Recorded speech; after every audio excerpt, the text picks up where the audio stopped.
ہوتا یہ ہے کہ شاگرد بیٹھتا ہے پھٹی کی اس جانب، استاد ادھر بیٹھتا ہے، پھر حدیث روایت ہوتی ہے، یا مقرر خطیب منبر پہ بیٹھ کے حدیث روایت کرتا ہے. لیکن حضرت ابو ذر غفاری نے اس حدیث کو روایت کیسے کیا؟ طواف کعبہ چل رہا تھا، حضرت ابو ذر آئے، مطاف کو چیرتے ہوئے کعبۃ اللہ کے دروازے پر پہنچے. طواف چل رہا ہے اور یہ کعبہ ہوا آخذ بباب الکعبہ، کعبے کے دروازے کو پکڑا، ہاتھ رکھا اور پھر لوگوں سے مخاطب ہو کے کہا، لوگوں یہ دیکھو میرا ہاتھ کعبہ کے دروازے پر ہے. اب سنو، میں رسول اللہ کی ایک حدیث بیان کرنا چاہتا ہوں. کعبۃ اللہ کے دروازے کو پکڑ کر حضرت ابو ذر نے کہا کہ حضور نے ارشاد فرمایا کہ میرے اہل بیت کی مثال حضرت نوح علیہ السلام کی کشتی کی طرح ہے، جو اس پہ سوار ہو گیا نجات پا گیا اور جو پیچھے رہ گیا وہ غرق ہو گیا. تو اہل بیت کشتی کی مانند ہیں. اور دوسری جانب ارشاد فرمایا، اصحابی کن نجوم فبأیہم اقتدیتم اہتدیتم، میرے صحابہ ستاروں کی مانند ہیں. اللہ اکبر، جس کے پیچھے لگو گے منزل ہدایت پا جاؤ گے. یہ ستاروں کی مانند ہیں.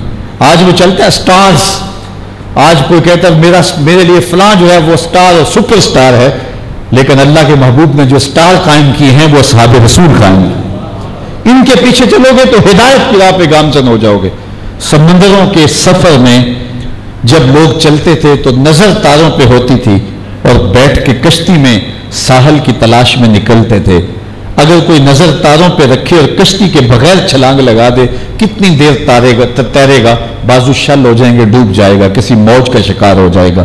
اور اگر کشتی میں بیٹھ گیا، نظر تاروں پہ نہیں ہے تو سمت ہی معلوم نہیں ہے، سمندر کے اندر گھومتا رہے گا اور کسی منجدھار کے اندر اور کسی بھنر کے اندر کھو جائے گا. منزل اسے ملے گی جو بیٹھے گا کشتی میں، نظر ستاروں پہ ہو.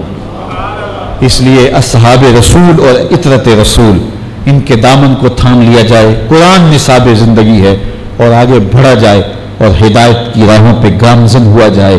میں ایک روایت ختم بیان کر کے اپنی گفتگو کو سمیٹ لیتا ہوں، جو میرے اور آپ کے آقا و مولا نے حضرت علی المرتضیٰ رضی اللہ تعالیٰ عنہ کو مخاطب کر کے کہا تھا. مشکات میں بھی ہے، امام احمد نے اپنی مسند کے اندر بھی روایت کی، نہج البلاغہ جو اہل تشیع کی معروف کتاب ہے اس میں بھی ہے. حضرت علی کو دیکھ کے فرمایا، حضرت علی فرماتے حضور نے میرے بارے فرمایا، تیری مثال حضرت عیسیٰ علیہ السلام کی مثال ہے. ان کے معاملے میں آ کے دو لوگ برباد ہوئے. یہودی برباد ہوئے، انہوں نے ان کے قتل کا منصوبہ بنایا، ان کی ماں پہ تہمت لگائی. اور عیسائی برباد ہوئے کہ اتنا بڑھایا انہیں کہ انہیں ابن اللہ، اللہ کا بیٹا کہہ دیا. کہا علی تیرے معاملے میں بھی دو لوگ برباد ہو. حضرت علی خود فرماتے ہیں، یہلک فیہ رجلان، میرے معاملے میں آ کے دو قسم کے لوگ برباد ہوں گے. ایک بغض رکھ کے برباد ہوں گے، ایک محبت کے وفور میں کہ میرے بارے وہ کہیں گے جو میں نہیں ہوں، تو وہ بھی برباد ہوں گے. تو یہ معیار دیا، یہ زندگی کا راستہ دیا. اللہ جل شانہ کی بارگاہ میں بس صمیم قلب دعا ہے کہ اللہ ہمیں حق کی راہوں کا مسافر رکھے اور ترازو کے جو پلڑے ہیں وہ برابر رہے، تاکہ ہم سیدھی سیدھی راہ پہ گامزن رہیں. یہ موسم محرم نئی امنگوں کے ساتھ، نئے ولولوں کے ساتھ، نئی تازگی کے ساتھ ہمیں منزل کی طرف رواں کر دے.